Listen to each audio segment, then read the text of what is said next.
So, what we're really going to start focusing on now, because you're building this awareness of the types of thoughts that you're having during your strong emotions, is being able to pause, to anchor, right? To use your cue to anchor, and then realize, am I catastrophizing right now? And am I jumping to conclusions?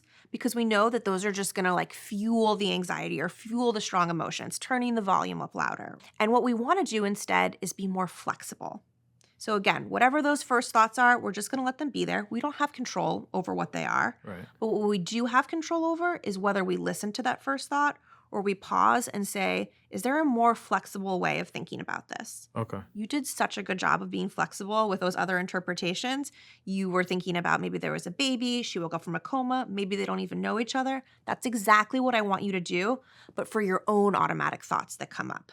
Okay. So definitely take my time to be able to make some decisions and Yes.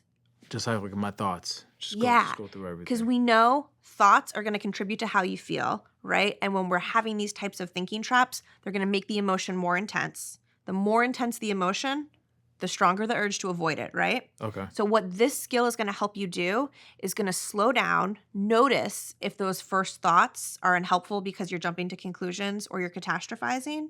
And then it's going to allow you to say, how can I be more flexible?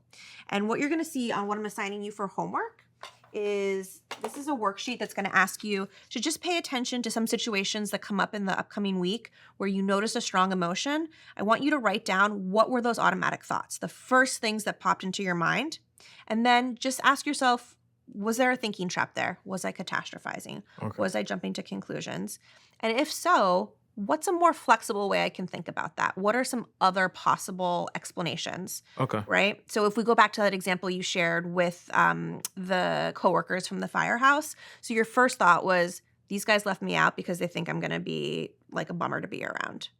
And so what I want you to do in that situation is catch that and say, is that a thinking trap? Yeah, I'm jumping to conclusions. I'm assuming that's why I wasn't invited. And what are some other possible reasons I wasn't invited? Okay. Okay.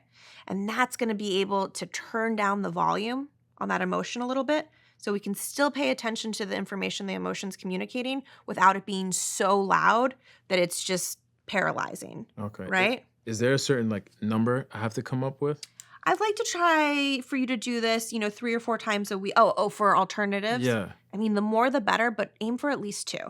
Okay. And this worksheet, you'll see at the top of it, it's going to give you some questions to ask yourself if you're getting stuck. Okay. Because sometimes when we're feeling a strong emotion, that first automatic thought is going to be really sticky and it's going to be hard to think of something more flexible. It's a little bit easier when it's a situation that's not personal to us, but when it's something that's personal, that's when it can be really hard to be more flexible. And it's also when we get the most benefit from it. So I want you to do this worksheet a few times over the next week. Pay attention to strong emotion, what the thoughts were there any thinking traps, and what would be a more flexible interpretation of that situation, and use these challenging questions here if you need help to get to that alternative interpretation. Sound good? Yeah. Okay.